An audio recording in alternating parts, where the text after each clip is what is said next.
Good morning students, class 12 सभी के सभी किस तरह के हैं? सभी ठीक हैं सब घर पे? ऐसा लग रहा है घर में बहुत लंबा टाइम हो गया घर पे रहते हुए, है ना? तो इसमें हम कुछ नहीं कर सकते। जैसे मैंने आपको एक मैसेज भेजा था आपके ग्रुप में, तो कोशिश है कि भी आप बिजी रहें और आपको अपना सब्जेक्ट भी समझ आता रहे। तो उसी को ही कंटिन्यू करते हुए आज जो हमारा चैप्टर है दैट इज ह्यूमन डेवलपमेंट।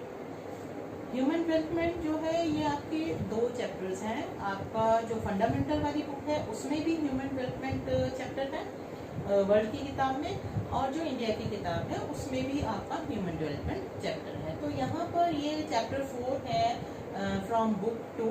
हम उसको कंटिन्यू साथ में ही ले रही हूँ ताकि आपने अभी रिसेंटली ह्यूमन डेवलपमेंट वाला ही लेसन वर्ल्ड का पढ़ा है। सबसे पहले introduction. As you know what is the meaning of development, हमने इसको बड़े डिटेल में डिस्कस करा हुआ है, डिफ्रेंशिएट करा हुआ है ग्रोथ एंड डेवलपमेंट में क्या क्या डिफरेंस है। तो यहाँ पर there are some specific points are given in your book, that is in India book. Development is freedom. Development यानी विकास जो है, अगर हमारी डेवलपमेंट होती है तो वी आर लिविंग फ्रीली। हम जो कुछ करना चाहते हैं हम कर सकते हैं, हाँ, हमारे में कैपेबिलिटी होती है। Which often associated with modernization, layer, comfort and influence. यानी कि हमारी सारी जो विशेस हैं according to which type of life we want to we live, तो हमको वो फ्रीडम मिलती है और हम मॉडर्नाइजेशन की तरफ जाते हैं, कंफर्ट जोन की तरफ जाते हैं। तो that is we can say that is this is a one like one thinking कह सकते हैं कि development is freedom. Computerization, industrialization, efficient transport and communication network, large education system, advanced modern medical facilities, safety, security of individuals, etc. are considered as the symbol of development. अगर हम development कहाँ पर हो रही है, कौन सा एरिया डेवलप्ड है, तो हम ये चीजें हमें इंडिकेट करती हैं कि दैट एरिया इज डेवलप्ड ना। For India, development is a mixed bag of opportunities as well as neglect and deprivation also. इसका मतलब क्या है? अगर हम इंडिया के कॉन्टेक्स्ट में देखते हैं तो हमारे देश में एक तरफ तो हमें डेवलपमेंट नजर आती है, लेकिन उसी के ही कंपैरिजन हम देखें कि डेवलपमेंट का रिजल्ट जो है वो ऑपोजिट भी पड़ रहा है। अब वो कैसे पड़ेगा? अब ये पिक्चर जो है इस फोटो के जरिए आप थोड़ा सा डिफरेंशिएट कर सकते हैं कि एक तरफ तो जो मेट्रोपॉलिटन सिटीज हैं वो बहुत बढ़िया जो रोड्स हैं, एक्सप्रेस वेज बनी हुई हैं, नीट एंड क्लीन रोड्स हैं, बड़ी बड़ी इमारतें हैं, है ना, मल्टी कॉम्प्लेक्स हैं, मल्टी स्टोरी बिल्डिंग्स हैं, बड़े सुंदर पार्क हैं। और उसी मेट्रोपॉलिटन सिटीज में ही दूसरी तरफ हम क्या देखते हैं? स्लम एरियाज देखते हैं, झुग्गी झोपड़ियां देखते हैं, अनटाइडी कंडीशंस देखते हैं, जहाँ पर हाइजीन प्रॉपर नहीं है। तो ये दोनों चीजें ही एक ही जगह हमें नजर आ रही हैं। एक तरफ डेवलप है और अपॉर्चुनिटीज जो है वो अपॉर्चुनिटीज भी है वहां पर और डिप्रीवेशन भी है। डिप्रीवेशन का मतलब है वहां पर कमियां भी हैं कई तरह की। Metropolitan centres and other developed enclaves जो कि विकसित हैं have all the modern facilities. सब तरह की मॉडर्न फैसिलिटीज है। मॉडर्न फैसिलिटीज का मतलब क्या है कि एजुकेशन है, हेल्थ फैसिलिटीज हैं, है ना, रहने के लिए बहुत अच्छा हाइजीनिकल कंडीशन है, लिविंग स्टैंडर्ड बहुत अच्छा है। इन द अदर हैंड वहीं पर ही हम देखते हैं कि स्लम्स जो हैं डेवलप हैं, उन लोगों को पोर्टेबल पानी नहीं मिल रहा है, स्वच्छ पानी की वहाँ पर कमी है, छोटी छोटी जो नेसेसिटीज हैं उनकी भी बहुत कमी है, ठीक है। और इस एरिया में कौन सफरर्स हैं? मोस्टली जो हैं यहाँ तो मार्जिनल लोग हैं, schedule caste and schedule tribes जो हैं, इनको हम मार्जिनल पीपल कहेंगे। ये कास्ट जो है ये एक तरह से, या आप ये भी कह सकते हैं लैंडलेस वर्कर्स जो हैं, एग्रीकल्चर पुअर पीपल जो हैं, उन तक ये रिसोर्सेज नहीं पहुंच पा रहे हैं। इसी तरह से small segment of female population जो है वो भी नेग्लेक्टेड हो जाती है। There are so many reasons. Another interreligious aspect of development due to which human conditions are deteriorating is the environmental pollution leading to ecological crisis also. तो इसी तरह से there are some social factors also and religious factors also there जो कि हमारे इस balance को imbalance कर रहा है। इसी तरह से air, soil, water, noise pollution have not only lead to the tragedy of commons but these have also threatened the existence of society. जैसे जैसे डेवलपमेंट हो रही है हम बहुत ज़्यादा एक्सप्लॉयटेशन कर रहे हैं, हम रिसोर्सेज का बहुत ज़्यादा उसका उपयोग करते जा रहे हैं, तो उससे क्या हो रहा है, पॉल्यूशंस भी लगातार बढ़ रहे हैं। एक तरफ तो डेवलपमेंट हो रही है लेकिन उसका रिजल्ट क्या निकल रहा है, एयर पॉल्यूशन, है ना, noise pollution, water pollution, soil pollution. तो ये हमारी सोसाइटी के लिए भी खतरा बनते जा रहे हैं। All these in turns had adverse effects on their quality of life.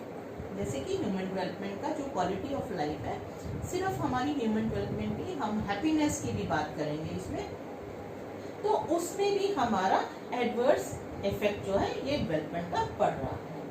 Efforts were made to look at development critically. तो हमें डेवलपमेंट को क्रिटिकली हमने समझना पड़ेगा, तभी एक्चुअल डेवलपमेंट होगी। जैसे कि हमने लास्ट चैप्टर में हमने पढ़ा है susceptibility.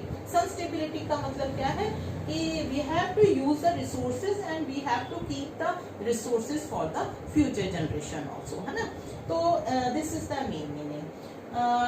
Human report by United Nations, जो आपको मैंने पहले भी लास्ट चैप्टर में बताया था कि ये एवरी ईयर ये पब्लिश होती है और इसमें डिफरेंट कंट्रीज को लिया जाता है, जिसमें उसका HDI रैंक जो है वो निर्धारित किया जाता है। तो UNDP जो है ये 1990 से शुरू हुआ है। इसी रिपोर्ट के अकॉर्डिंगली जो हर एक देश का जो रैंक है वो कहाँ पर स्टैंड कर रहा है उसको हम देखते हैं। ह्यूमन डेवलपमेंट इन इंडिया अगर हम देखें तो India with the population of 1.09 billion is ranked 127। ये जो रैंक है ये पुरानी रैंक है जो कि हमारी पुरानी किताब में से ही मैंने ली है। मेरे ख्याल से अब हमारी रैंक जो है 130 से अबव जो है हो गई है। तो इसमें 172 कंट्रीज को लिया है वर्ल्ड का और ह्यूमन डेवलपमेंट इंडेक्स बनाया गया। तो हम ह्यूमन डेवलपमेंट की बात कर रहे थे, human development in Indian context. तो India with the population of over more than 1.09 billion जो है ये पॉपुलेशन इससे ज़्यादा ही हो गई है। हमारा जो HDI रैंक है दैट इज 136 अमंग 172 कंट्रीज में जो ह्यूमन डेवलपमेंट इंडेक्स है। HDI value of India is 0.554। आप इमेजिन करिए कि अब हम लोअर मिडिल में पहुंचते जा रहे हैं, है ना। तो ये डाटा आपका 2012 का है, लेकिन जब मैं इस लेसन को पहले पढ़ा रही थी तो आज से 4-5 साल या ज़्यादा साल कह लीजिए 2005 का डाटा जो हम कोड करते थे, तो उस समय हमारी जो HDI था वो 127 था। तो आप ये देखिए कि रेगुलरली जो है वो हमारा डाटा जो है हमारा रैंक जो है पीछे जाता जा रहा है। We have not going to improve ourselves in a development in a HDI। तो अब ये आप जो डाटा है इसको देखने के लिए आपकी जो ये किताब है ह्यूमन डेवलपमेंट वाली, इसमें पीछे डाटास दिए होते हैं अपेंडिक्स 2। इसमें आपका ह्यूमन डेवलपमेंट का 2012 का डाटा है। जो भी आपके पास किताब अवेलेबल है वो उसमें आपका कंट्री वाइज डाटा दे रखा है। तो इंडिया का हमारा रैंक जो है वो कौन सा है, 136, और हमारा जो स्कोर है वो है 0.554। ठीक है। There are so many factors जो डेवलपमेंट इंडिकेट करते हैं, उसके बहुत सारे फैक्टर्स होते हैं। Factors that are very crucial in determining the nature of human development are lack of sensitivity, social problems, ये ऑलरेडी हम ये फैक्टर्स डिस्कस कर चुके हैं। एंड जो इंडिकेटर्स UNDP ले रही है प्लानिंग कमीशन ऑफ इंडिया, उसके अकॉर्डिंग ही ह्यूमन डेवलपमेंट स्कोर जो है वो हम अपना इंडिया का भी रिपोर्ट करते हैं, और यही डाटा हम यूनियन टेरिटरीज के लिए यूज करते हैं, और यही जो फैक्टर्स हैं हम किसके लिए, स्टेट्स के लिए भी यूज कर रहे हैं हम, ठीक है। तो अब इस चैप्टर में जो ये सारा का सारा अभी हमने जो अभी पढ़ा है दैट इज जस्ट इंट्रोडक्शन की इस किताब की, इस चैप्टर की। तो बेसिकली जो मेन टॉपिक इस चैप्टर का है वो इंडिकेटर्स हैं। अगर आपको इस लेसन में से कोई क्वेश्चन आता है तो इंडिकेटर्स के रिगार्डिंग आएगा। तो इंडिया के इंडिकेटर्स जो हैं, जो हम इंडिकेटर्स ले रहे हैं ह्यूमन डेवलपमेंट में, तो उसमें ये 3 इंडिकेटर्स हैं। Number 1 indicator is indicator of indicator of economic attainment, और सेकेंड है indicator of healthy life, and indicator of social empowerment. तो इन इंडिकेटर्स को हम 1 बाय 1 लेंगे। तो इसमें हम फर्स्ट इंडिकेटर जो है that is indicator of economic attainment.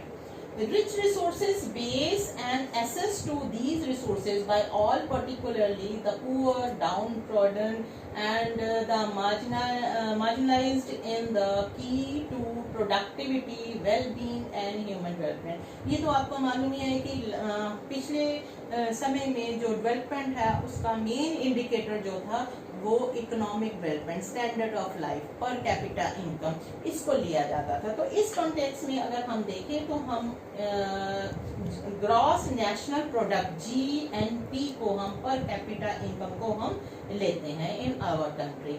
तो स्टेट्स, अब भारत में कौन से स्टेट्स हैं जिनका इकोनॉमिक अटेनमेंट जो है वो ज्यादा है और कौन से लैगिंग बिहाइंड है?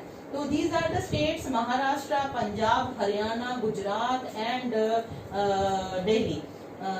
ये जो है यहाँ पर लोगों की जो इनकम है that is 4000 per year, but this is the older data according to which I have get. नया डाटा मैं नहीं ले रही हूँ, उसका रीजन यही है कि हमारी NCERT बुक में अभी यही दे रखा है। तो 4000 तो कुछ भी नहीं होते हैं, 1980-81 का डाटा है। इसी तरह से पूरर स्टेट्स कौन सी हैं, जो स्टेट्स में पर कैपिटा इनकम जो है इतनी भी नहीं है, यानी कि ये स्टेट्स हैं उत्तर प्रदेश, बिहार, उड़ीसा, मध्य प्रदेश, असम, जम्मू कश्मीर। तो यहाँ पर कैपिटा इनकम जो है वो 2000 से भी कम है।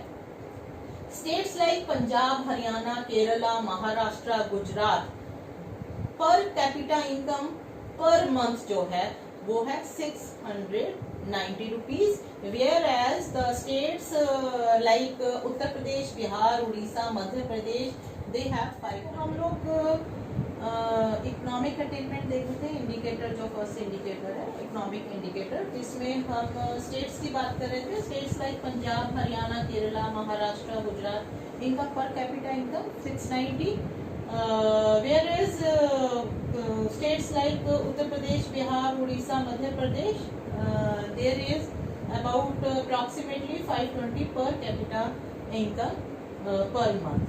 So these are the indicative of some important economic problems. अब इसी से हमें जो प्रॉब्लम्स हैं जो कि रिलेटेड टू इकोनॉमी है, पैसे से रिलेटेड जो प्रॉब्लम्स हैं वो भी हमारे को नजर आती हैं। फॉर एग्जाम्पल अगर आपका पर कैपिटा इनकम ज़्यादा नहीं है तो ऑब्वियसली वो स्टेट्स जो हैं वो बैकवर्ड हैं in terms of poverty, unemployment, ठीक है, और या अंडर एम्प्लॉयमेंट, यहाँ पर प्रॉपर एम्प्लॉयमेंट की फैसिलिटीज नहीं है, ठीक है।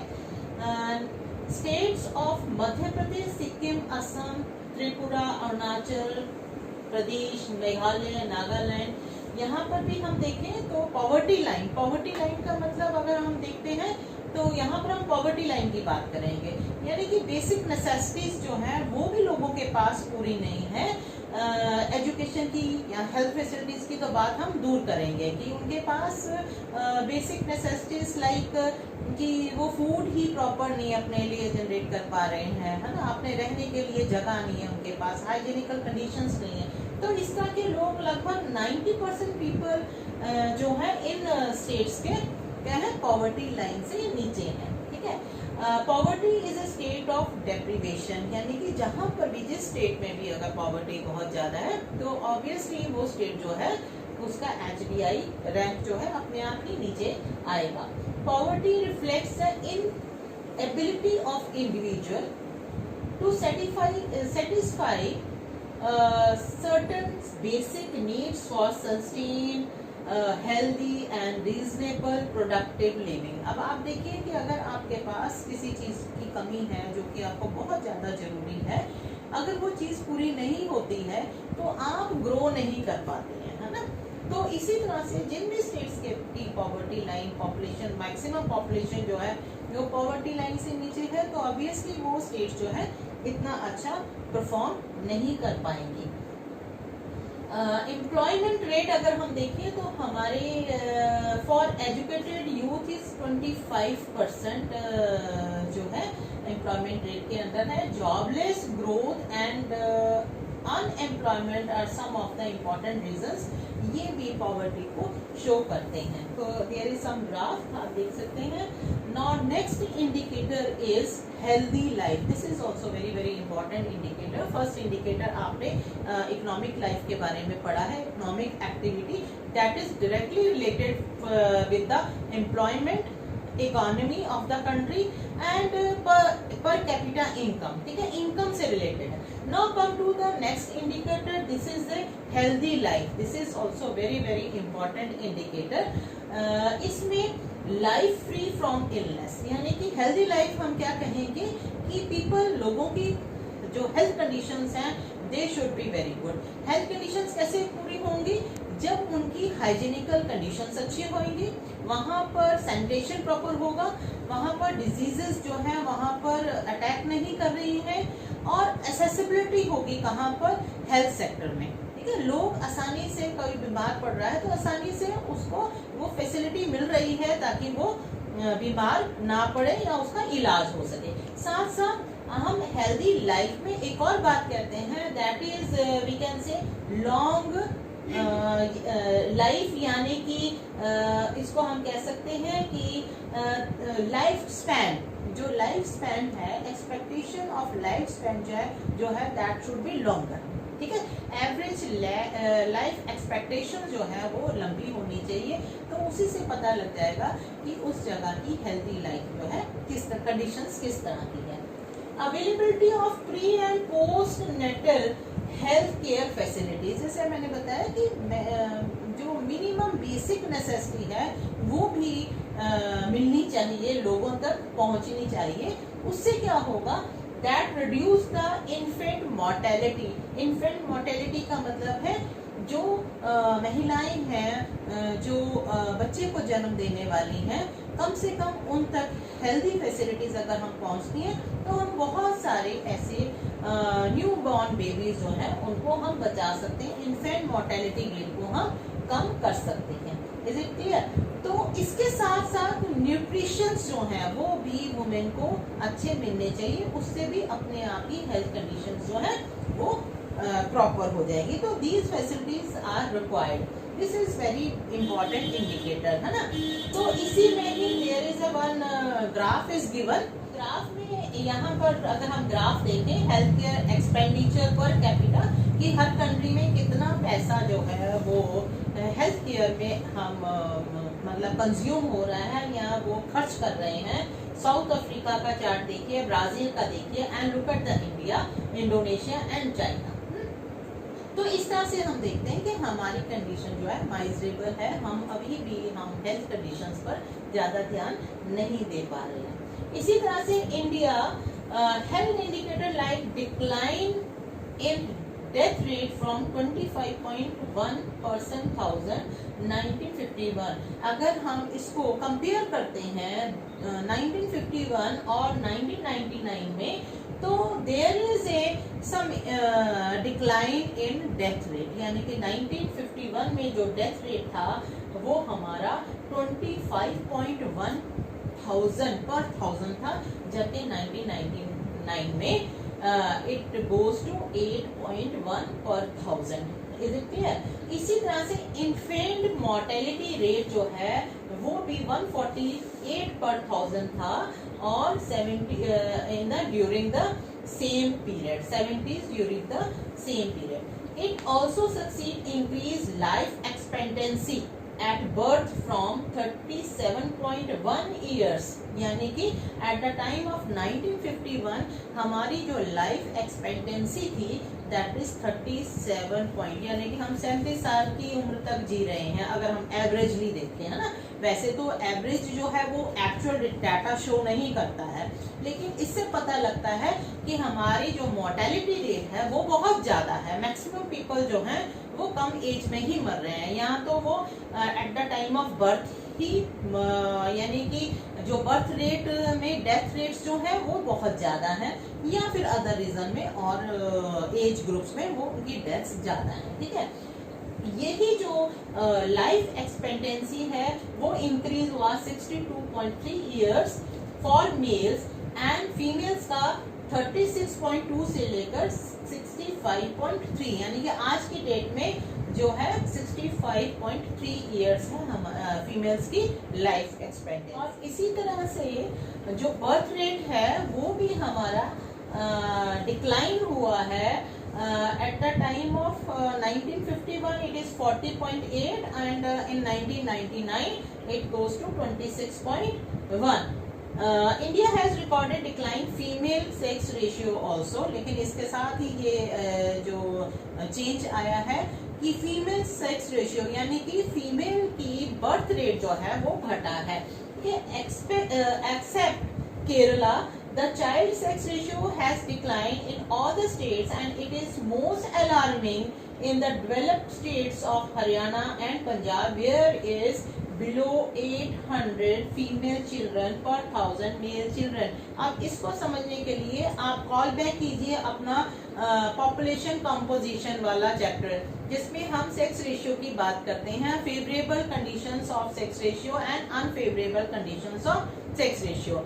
इसका मतलब ये है कि there is only one state जहां पर बर्थ जो है जो चाइल्ड बर्थ रेट है वो घटा है इक्वली, चाहे वो मेल हो चाहे वो फीमेल जो है वो हो। लेकिन जो स्टेट्स हैं लाइक हरियाणा एंड पंजाब, ये डेवलप्ड स्टेट्स में है, लेकिन फिर भी यहाँ पर जो फीमेल बर्थ रेट घट गया, यानी कि यहाँ पर फीमेल बर्थ रेट जो है वो 800 फीमेल चिल्ड्रन पर 1000 मेल चिल्ड्रन। अब इसके कॉजेज मेरे को बताने की जरूरत नहीं है, क्योंकि ऑलरेडी वी हैव डिस्कस कि these are the unfavourable conditions like socio economic conditions हैं, डोमेस्टिक वायलेंस है, डॉरी है ना। तो इस तरह की कंडीशन के कारण यहाँ पर फीमेल जो बर्थ है रेट जो है वो घट गया। समझ में आ गया? तो this is a very alarming situation of these states. Now last indicator is indicator of social empowerment. ठीक है, सोशल एम्पावरमेंट को समझने के लिए हम कहाँ पर समझेंगे, जो कि हमने लास्ट चैप्टर में हमने एम्पावरमेंट की बात करी है, जिसमें हम वुमेन एम्पावरमेंट की भी बात करते हैं, हम कास्टिज्म की बात करते हैं, या हम मार्जिनाइजेशन की बात करते हैं। हमें किसी भी तरह की क्या है बंदिश नहीं है। We have to be free from all this discriminations, gender discrimination ना हो। यहाँ पर हम जैसे स्टार्टिंग में हमने लेसन स्टार्ट किया था कि development is freedom. Development is freedom का मतलब क्या है? Freedom from hunger, poverty, servitude, bondage, ignorance, illiteracy, ये सारी चीजें हमें क्या कर रही हैं? बांध रही हैं। हम फ्री नहीं हो पा रहे हैं। तो इस चीजों से, अगर हम इन चीजों से हम फ्री होंगे तभी हम सोशल एम्पावरमेंट की ओर बढ़ेंगे। तो सोशल फ्रीडम का रियल सेंस क्या है? जो फ्रीडम जो है ये नहीं है कि अननेसेसरी आप फ्रीडम, आपको हर चीज का फ्रीडम मिल गया। Real sense is only with the empowerment and participation of the people in the exercise of their capability of choices।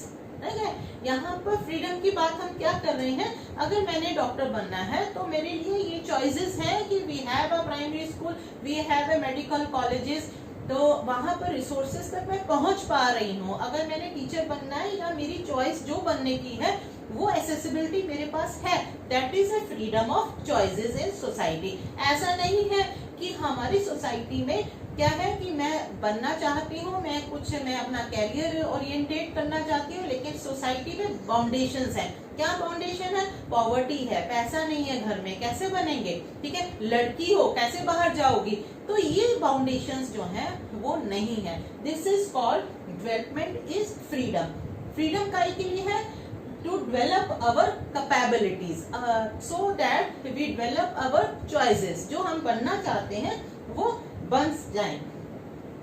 इसी तरह से access to knowledge about the society environment are fundamental to freedom। Overall अगर हम literacy rate की बात करते हैं, literacy अगर भारत की देखें तो according to data 2001, these are some datas are given in this slide, like approximately 65.4% in 2001 and female literacy is 54। यानी कि आज की डेट में अगर हम 2001 का डाटा अगर हम कंसल्ट करते हैं तो 50% वुमेन जो है वही एजुकेटेड है और मैक्सिमम जो वुमेन है आज की डेट में भी अनएजुकेटेड है ना। तो इसका मतलब है कि अभी भी हमारी डेवलपमेंट जो है वो प्रॉपर नहीं है। तो these comparison is also given in some states. अगर हम बात करते हैं भारत में ही, there are some states are lagging behind and some states are forwarding. For example Bihar का जो लिटरेसी रेट है that is very lowest, that is 47.53% literacy rate, whereas in Kerala and Mizoram it is 90.92 and 88.49 respectively। Okay, so these are some data you can consult from your book also। This is one graph is also given। According to this, ये data ही यहाँ पर literacy rate का growth ही बताया है from the 1951 to 2011। Index में हम देखेंगे comparison with other states, है ना। Kerala with composite index value जो है दैट इज 0.63 और अगर हम पंजाब की देखें तो 0.537 और सबसे लोएस्ट अगर हम देखते हैं तो उड़ीसा और ये मध्य प्रदेश एंड उत्तर प्रदेश या असम या बिहार, इनकी जो है HDI रैंकिंग जो है वो बहुत ही पीछे चले जाती है, 0.3767, 0.386। तो ये सब डाटास हैं जिसमें हम कंपेयर कर सकते हैं कि there are some states they are lagging behind, जैसे मैंने आपको बताया, और सम स्टेट्स जो है they are doing very good in HDI, in human development index. अगर हम केरला का देखें तो हाईएस्ट रिकॉर्डेड लिटरेसी रेट जो है वो ये, these are some facts, 90.92 according to data 2001। Bihar में 60.32 है, Madhya Pradesh, Odisha, Assam have very low literacy rate, ठीक है। These are some datas are given. इसके बाद है population, environment and development. These three topics are very much interconnected with each other और ये हमारे सोशल कंसेप्ट्स के भी साथ ही मिलते हैं। Development has brought significant improvement in social and regional areas also. अगर हम HDI हमारा इम्प्रूव है या हम ह्यूमन डेवलप्ड हैं तो वहाँ पर अपने आप ही जो रीजनल डिस्पैरिटीज हैं या रीजनल या अदर जो है डिस्पैरिटीज हैं वो, जैसे for example social inequality, discriminations, deprivation, displacement of people, abuse of human rights, ये सब चीजें जो हैं वहाँ पर कम देखने को मिलेगी। जहाँ पर भी HDI का रैंकिंग कम है वहाँ पर लिटरेसी रेट भी कम होगा, health conditions are not good, living standards are not good, poverty है, एम्प्लॉयमेंट नहीं है। तो ये सब चीजें जो हैं these are the interconnected with each other, ठीक है। Next is neo-Malthusian and environmentalist and radical ecologists. There are some people people जो कि एनवायरमेंटलिस्ट हैं और उनके accordingly there are some facts are given. They believe that for happy and peaceful life, social life, proper balance should be in population and resources, है ना. तो अगर हम लास्ट के 18th की सेंचुरीज के बाद का टाइम अगर हम देखते हैं तो ये गैप जो है लगातार बढ़ता जा रहा है. Still it is continuing. इसका मतलब क्या है कि जो रिसोर्सेज है वो कुछ ही लोगों तक सीमित हो गए हैं और मैक्सिमम पॉपुलेशन जो है वो रिसोर्सेज तक नहीं पहुंच पा रही है. तो देयर शुड बी पीस तभी होगा, शांति तभी होगी दुनिया में जब ये बैलेंस प्रॉपर होगा, यानी कि population and resources properly distributed होंगे. According to these thinkers the gap between the resources population has widen after 18th century. बहुत सारे लोग हैं उनके भाई मिलियन ट्रिलियन पैसा आ गया है और बहुत सारे लोग ऐसे हैं जो कि माल न्यूट्रिशन है, जिनको फूड नहीं है खाने को, उनको स्वच्छ पानी नहीं मिल पा रहा है. तो दोनों स्थितियां जो हैं ये खतरनाक है. Development has only contributed in increasing the multiple uses of limited resources of the world while there has been enormous increase in demand of for these resources. अब आपको मालूम है कि रिसोर्सेज तो हमारे पास लिमिटेड है, लेकिन हमारी पॉपुलेशन लगातार इंक्रीज हो रही है. पॉपुलेशन इंक्रीज हो रही है तो रिसोर्सेज की डिमांड बढ़ रही है और डिमांड जो है वो फुलफिल नहीं हो रही है. तो ये एक खतरनाक सिचुएशन में हम पहुंचते जा रहे हैं. इसी तरह से scholar like sir Robert Malthus ने कहा है was the first one of the voice concerned about growing scarcity of resources. Scarcity यानी कि resources कम होते जा रहे हैं as compared to the human population. यानी कि ये स्कॉलर जो थे इन्होंने फर्स्ट टाइम ये आवाज उठाई कि पॉपुलेशन और रिसोर्सेज में बैलेंस होना चाहिए. The prime cause of conflict का रीजन ही यही है. ठीक है, क्लास में भी क्या होता है आप खुद देखती हैं, जब गर्मियां होती हैं तो 4 जने कहेंगे पंखे के नीचे ही हम तो बैठेंगे, है ना. बाकी जो कॉर्नर्स में बैठे हैं वो लड़ते हैं कि नहीं ये हमारी तो सीट यहाँ होनी चाहिए, यहाँ होनी चाहिए. होता है ऐसा क्लास में. तो रिसोर्सेज तो हर जगह कम है, पॉपुलेशन ज्यादा है, तो डिस्ट्रीब्यूशन ऑफ रिसोर्सेज जो है वो प्रॉपर नहीं हो पाता है because of the maximum population. Okay, तो इसीलिए ही सारे कॉन्फ्लिक्ट जो है यही एक जड़ है. अकॉर्डिंग टू महात्मा गांधी, ठीक है, austerity for individual trusteeship of social wealth and non violence are the key to attain higher goal in the life of individual as well as that of nation. यानी कि इनका कहने का मतलब ये है कि हम जो है सोशल वेल्थ और नॉन वायलेंस जो है ये हर एक इंडिविजुअल के लिए जरूरी है. विश्वास टाइप तभी होगा, तभी कोई नेशन जो है वो ग्रो कर पाएगा. ठीक है, तो these are some points which we have discussed in this chapter and after that इस चैप्टर में जो आपने करना है वो मैक्सिमम क्वेश्चंस जो हैं that is covered in NCERT book and you have to do complete those NCERT book के ही क्वेश्चंस करने हैं मैक्सिमम इसमें. तो आपने ये चैप्टर कंप्लीट कर लेना है और उसके बाद आप मुझे अपडेट दे देंगे. Okay, is it good luck to all of you. Bye bye.